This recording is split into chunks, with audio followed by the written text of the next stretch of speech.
Judith, welcome to Spark TV. Thank you for having me. So good to have you here. Let's start out by telling everybody who you are and what you do. So I'm Judith. I am the e-commerce CFO.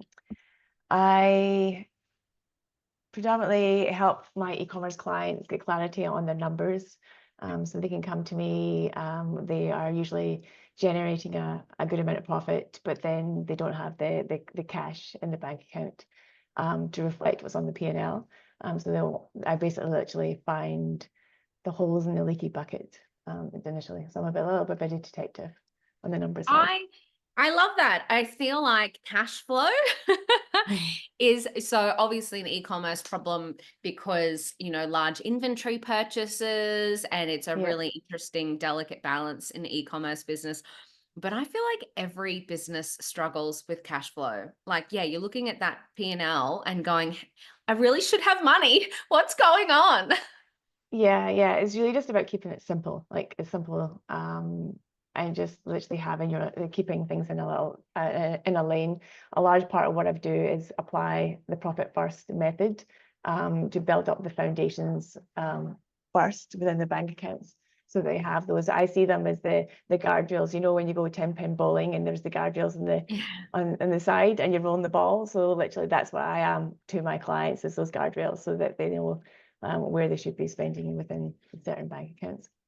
That is so good. So for anyone who doesn't know what the profit first method is, can you give us a quick overview of that? Because it's actually such a great thing to bring up, I think, for anybody listening who has a business. Yep. So Profit First is a book, and it's a cash flow. People say method, but I relate it more to behavior. So you're changing behavior to get a better cash flow strategy. So to sum it up in layman's terms, your money goes into one bank account, the income account, and then from there you do allocations into different accounts. For the e-commerce side, if you're in Australia, you're GST registered. I do the first one was GST, then your profit, and then you do your tax account, as well as your like a payroll account, ad spend, and inventory account. So you break it down. Initially, you'll start with less accounts, and then as you go through time, you'll probably add on more accounts. The book does suggest that you do allocations twice a month, but for my e-commerce clients, I ask them to do allocations once a week. On the same days, I ask them to do the payables on the same day. And it's getting into a habit of doing that. So basically keeping to that schedule as well. So you can actually see the timing of the frequency of your cash going out in your bank account.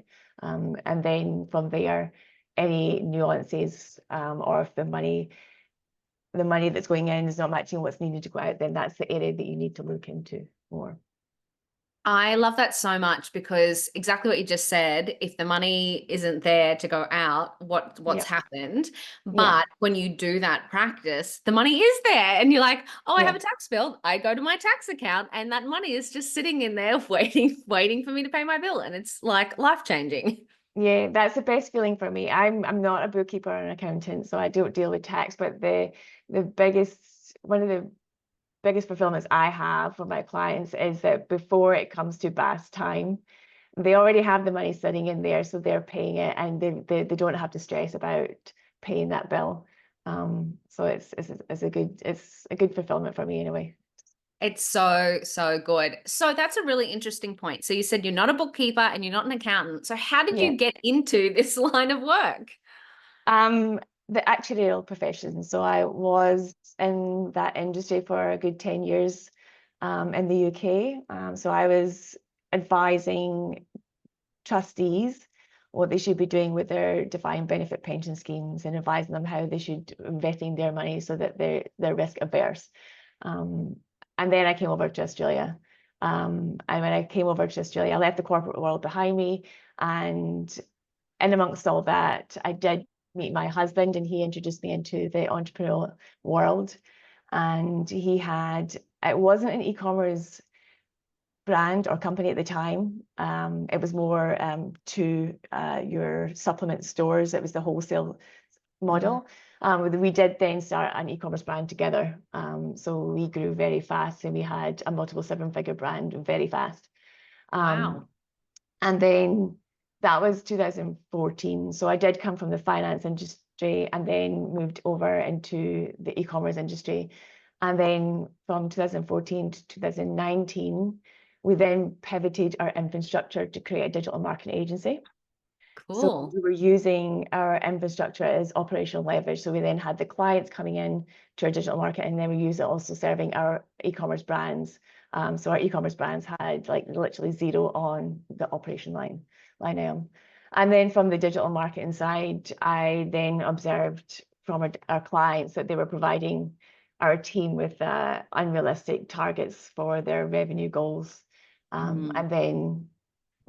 And then from there, it was literally a case of, okay, well, why are you saying that you need this target? And I would go into their books and I would say, right, okay, I would restructure these differently. A lot of the time, you might have lots of nuances in advertising spend, but it's not actually advertising spend. It's a different fixed marketing cost, which is a different part of the P&L. And then also their gross profit could be, they're not making enough in the gross profit, so they need to think about areas to basically put the plug into the hole in the leaky bucket and stop losing the profit first before you come to the advertising side of things. Because if you can increase revenue, you're still having the same problems. So I was matching the books and then providing that link between the books to the digital marketing team. Oh my God, I love that. It's such a good point you just made. Like, if you don't have the infrastructure and you've got a leaky bucket, making more money doesn't solve that problem. No. You've got the same You problem. can still have the same amount. A lot of the time, clients can have the same amount of revenue, but actually increase their profit just by doing different strategies, or negotiations, or looking at because I also understand the digital marketing side of things, the advertising side of things. I could also look to see whether they're losing money on acquiring a customer, or is it and it's not a lot of the times it's the revenue that's just propping up the company. Whereas you want to try and make sure that you're not remarketing to the same client, the customers again. Yeah, absolutely. That is so interesting. I just feel like there's, I love what you just said, you can create more profit in your business just by tweaking a few strategies, by actually looking at the things that you're doing, actually diving into the P&L. It's so true. I think that oftentimes as business owners, we just go, if we just make more money, it'll solve everything. Like, if we just make more money, just get more customers, just get more customers. And it is that, oftentimes on this podcast, actually, we talk about like stopping, taking a breath, and actually reviewing what is going on in the business. Are there some common places that people are making mistakes in their finances that you often see, like recurring themes come up when you dive into people's numbers? A lot. A lot. So the first one, if we're thinking about the P&L as like a funnel, like so top down, so revenue comes in and then there's cost that keeps being associated off of that. The first one is the money that's in your bank account is a payout, and before the payout there is other costs associated with it. So you've got your sales, but then a lot of the time the discounts are missing, the returns are missing, the shipping income's missing, and then also what's missing is the fees associated with it. So a lot of like the Shopify, Afterpay, PayPal, they all have fees associated. So those line items within a P&L are often missed. And that gives me a lot big of a picture. If I can see that data, I get a better story of what's actually happening within the business. And then from there, I can start using, well, these are the areas to look at. And then we can also use this data to forecast. Not having, so if you're looking at the next section would be your cost of sales. A lot of the time they just need to negotiate either better prices or going back to the fulfillment or looking at the increasing the price that they're selling at. But that's all P&L side of things. And then also the next part under that would be, I put advertising spend under gross profit. So you've got gross profit, then you've got the advertising spend, and make sure that there's no fixed costs in there. There's no marketing expenses. It's just ad spend. And then under that, I have a contribution profit line item. I think that's one thing that's always missing in the P&L as well. So that's the P&L side of it. So I can look at the profit side, but then on the balance sheet, most people forget the balance sheet. And a lot of the times the cash is sitting there in the balance sheet. There could be line items missing that's not explaining where the money actually is held, or they're way too much stock that's being held in cash. Yeah, God, being an e-commerce business is such an interesting balance. I often hear e-commerce founders run into that problem where they're going, I feel like we're profitable, but we just never have the cash to rebuy inventory. If we can't rebuy inventory, then we don't have anything to sell. And then it's kind of this vicious cycle. Yeah, that's a really tough one, when it comes to e-commerce, but I mean, even any other business who's wanting to invest in their growth of their business, like finding that cash somewhere and, making sure it's available when it's time to invest, whether it be inventory or, in a project for the business, super critical. Yeah. And the one thing I like about having the profit first method is that having that inventory account as well. So that gives founders the ideas of how much they should be purchasing. I do see a lot of founders purchasing too big of a purchase order, especially on new products they haven't tested as well, and they just sit on the balance sheet. And then it's just, I like having that bank account for inventory. Do you think that they do that because there's a perceived discount to buying more stock, or do you think they're just not forecasting correctly? Not forecasting correctly. And then a lot of the times lead times are really slow, so it's more so that scarcity mindset that I need to buy now, rather than having that strategic output or having that forecast, and then you can play with the numbers to say, okay, well, this will get us through to this point, and then we can purchase again. Yeah, interesting. I mean, it's so fascinating because it always just makes me think this is why you need someone like you on the team, because, there's just so many different nuances in so many different businesses. And as a business owner, we probably started our business because we were passionate about the industry or the niche, or we have some kind of skill set. And often our skill set isn't finance. And it's so important to learn finance and be financially literate. However, there's such nuanced things that we can do to improve the health of our business. Having someone like you sit down with us is just so valuable. Yeah, and that's definitely one of the reasons why I serve my e-commerce clients now, is that we did have that one purchase order that tipped us over the edge. And I wish I did have the same guidance that I provide at the early stages.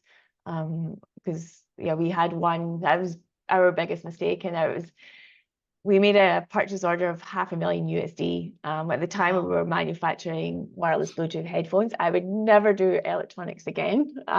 Lesson learned. And at the same time, that's when I had my first baby. So it was 2019. She was months old, and this purchase order that we it was out with our customers, and then faults started happening, and then so we were getting the feedback, and they were like, oh shit. So then the manufacturer at the time wouldn't replace the product. We hadn't built a strong enough relationship with our manufacturer, and we put too much into that one purchase order that we had to pivot, and that's when we pivoted into a digital marketing agency at the time. But yeah, that's one of the reasons why I serve clients at an earlier stage of their business, because I wish I had that guidance at the beginning as well. Oh my God, isn't that crazy? Like, I love people that build a business off their experience, and sometimes the experience isn't always positive, but I love that if you can turn that, this happened to me, let me make sure it doesn't happen to you. That's incredible. You need that resilience as a business owner. Oh my God, I think that's like the number one skill you need as a business owner is, okay, the world is falling apart. What can we do? How can we get through this? Yeah, collect yourself and pick yourself up and go. Yeah, exactly right. Oh, I love it so much. So that's a really interesting story. What do you think that was your biggest challenge so far in business? Or what do you think has been some of the biggest challenges you've faced when growing businesses? Because you've grown multiple businesses. Yeah. So we have four at the moment. Yeah, I think with financially, yes, that's the biggest challenge, because we literally had to quickly pivot at that time. Hmm. Yeah, I think, and What's then it also like from, working with your partner? That's the other question in my mind. You mentioned that. yeah, How do you navigate that situation?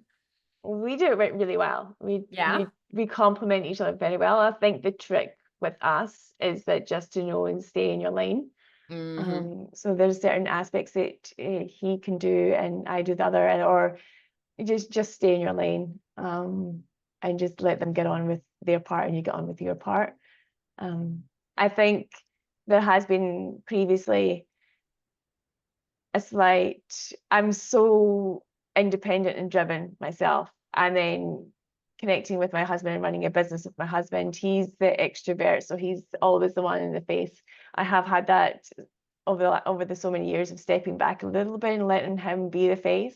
So that's probably one of my bigger challenges now, is actually to like, hold on, wait a minute, step out the way and let me drive the more so the, yeah, get more of the limelight. Step out.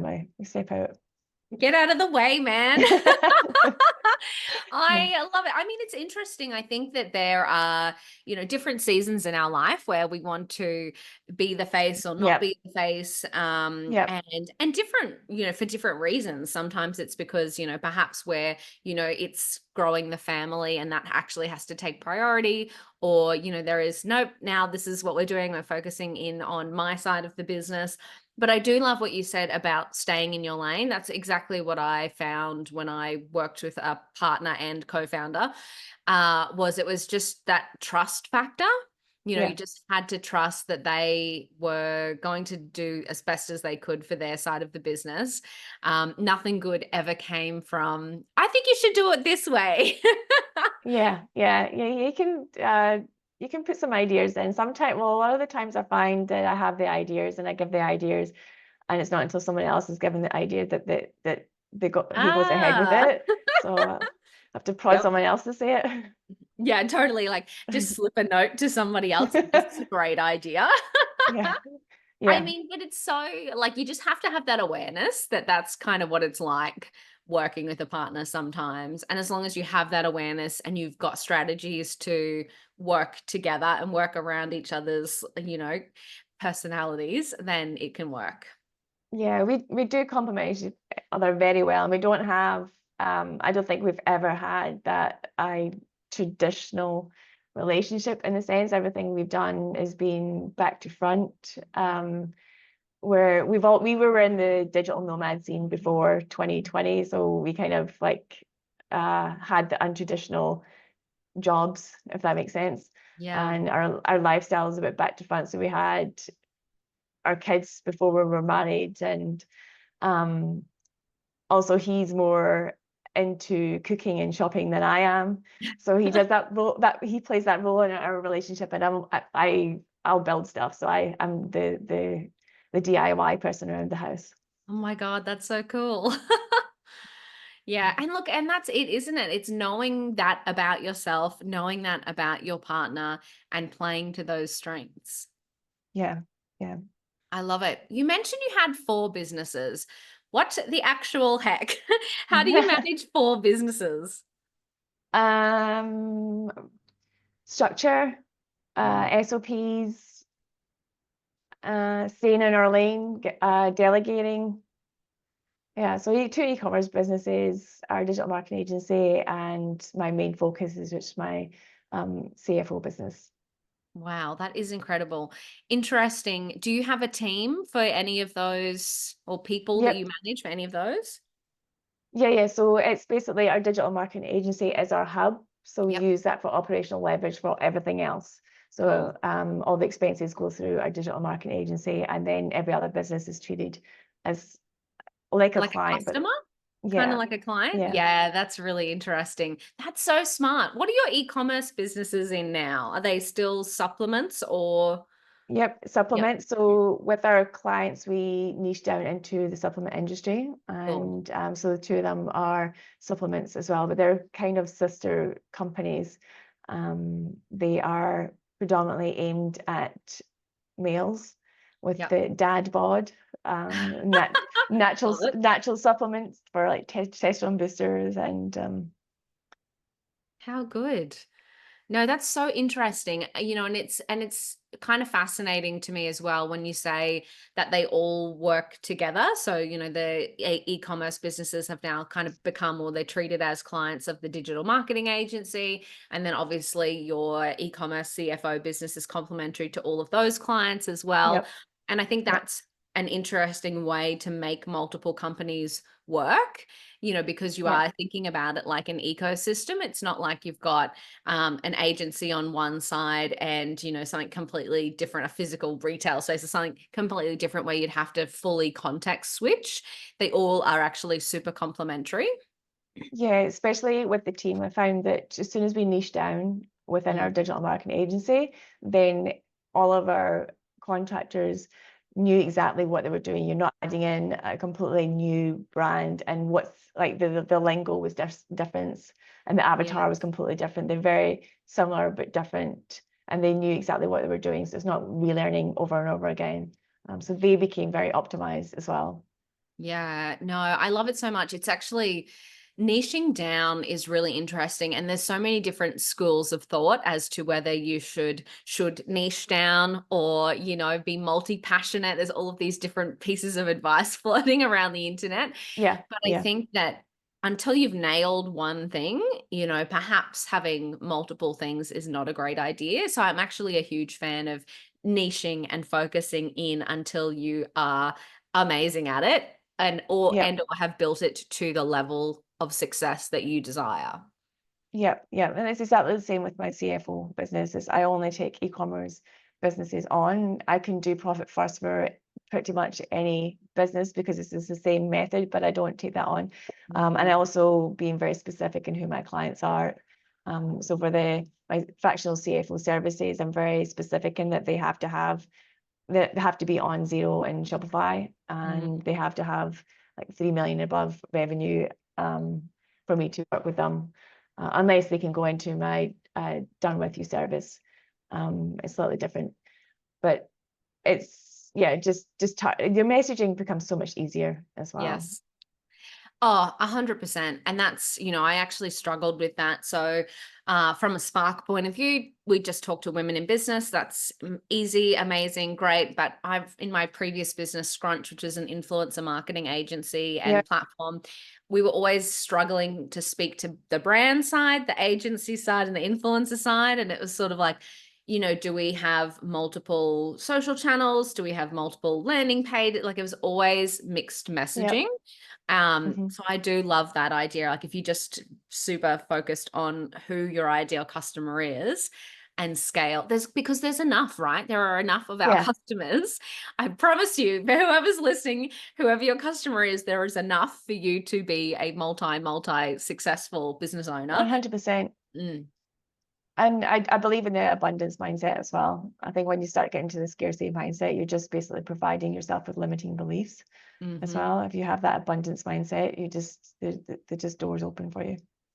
Oh, I love that so much. It's actually interesting. I just wrote on my to-do list before we started affirmations, because I've been finding my little brain's been being a bit naughty this week, saying some naughty things. I'm like, got to get back into that zone. And, the quickest and easiest way for me is just feeding positive thoughts, feeding good affirmations into my brain. And then I find myself just come out the other side as this positive, happy Danny. Yeah, But it's nice, nice. but it is so true, right? Like, there is enough, there is abundance. We just have to, adopt that mindset and keep going. Yeah, Do yeah. you If have you've got, any particular practices that help you stay in that abundance mindset? um, yeah, I think that whenever I get stuck, I think about the neuroplasticity practices that I can place in my day-to-day.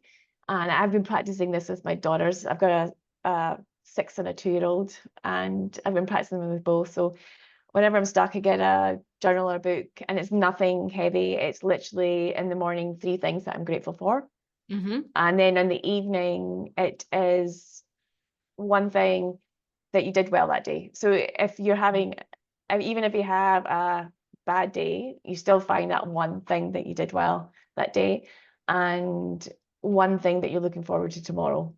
So it rewires your brain to think more positively, and it keeps you in the moment as well, rather than getting overwhelmed or over anxious about everything else, and it's keeping you more focused on the moment. I think that relates back to keeping myself in the abundance mindset, that it comes out of fear and the scarcity side of things. Yeah, I love that. That's really interesting, that finding that one thing that you did well today. Oftentimes it's I literally had that thought this morning. I was texting my mom and she was like, "Oh, how's your day? Blah, blah, blah." And I was like, "Oh yeah, did this, this, this." And she's like, "Oh, wow, you sound like you've been really productive." And I was like, "Oh, I have. I have had Yeah, a great day. I have achieved all of these things." yeah, But it's so easy to let the day pass and just think, "Oh, another day. Now it's time to cook dinner, it's all over." yep, But actually stopping and appreciating what you did, your efforts, yeah. whatever you were It's grateful for, it's super powerful. so powerful. Yeah, and you don't realize how much you've achieved. I was on a call last week, it was a week after a mastermind. It was just accountability call to see what you had done in that one week. Mm. And I thought I'd done nothing. And then I was telling everybody what I'd just done that week, and they're like, "Oh my gosh, you've done a lot." And you don't realize the days go by faster and faster. And it's not until you actually stop and reflect on what you've done that week that you realize, okay, well, I have made those small incremental compound movements that's going to get me further along. I love that. Oh my God. If anyone takes anything away from today, I want it to be actually stopping. So stop and look at your financials and find the leaky places. Stop and, reflect on the things that you've done and the achievements you've made and what you're grateful for. I feel like it is really that sometimes we just have to stop, because as business owners, we just sometimes are a bit of a slave to our to-do list, and we keep going, going, going, going, going. And, we don't see, those opportunities or Yeah. things to be grateful for. And even that to-do list, as long as you have that to-do list there, sometimes it's you've just got to push it aside and actually do the one thing that's actually going to make momentum. Like um I have a massive to-do list because there's just like my OCD and tidying up, and everything has to be clean and all the rest of it. And I have had to let go, now that I'm a mum, let go of my massive to-do list and just, well, what's going to make the most increment today, rather than doing 10 things, I'm just doing the one thing. I love that. Oh my God. And it is, that busy work on our to-do list oftentimes. I love that idea of what is the one thing that is going to make the impact, help me achieve whatever milestone, whatever goal, whatever my measure of success is. What's that one thing I can do? And if I've done that, then today is Yeah. a success. Yes. Yeah. Oh, so good. Now, I always love to wrap up these podcasts with one last piece of advice. So, reflecting on your time in business, what would be one piece of advice that you would give to another woman on her journey? Get to know your numbers as soon as possible. Yeah, so get to know your numbers to either provide you a trigger or a budget of at what point do you need to reassess as well. I'll see a lot of businesses that they're just throwing a lot of money into generating revenue, and they're not realizing that they're losing profit. And that if you are scaling fast, then you can actually be a lot more risk to losing it all faster. So get to know your numbers as soon as you can, and get a coach to help you with that. Absolutely incredible. Judith, thank you so much for your time today. So many amazing nuggets of wisdom that I know the Spark community can latch onto and use to grow their business. So grateful for your time. Thank you very much for having me on.